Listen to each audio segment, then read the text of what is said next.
بسم الله الرحمن الرحيم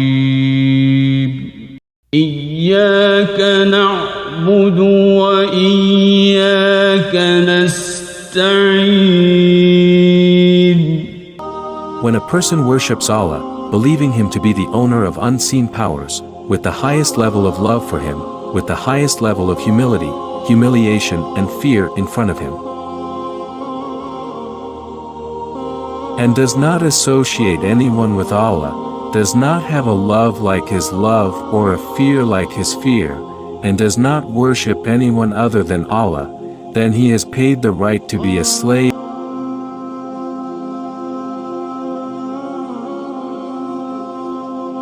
that as Allah has said, these people did not value Allah as He should be valued.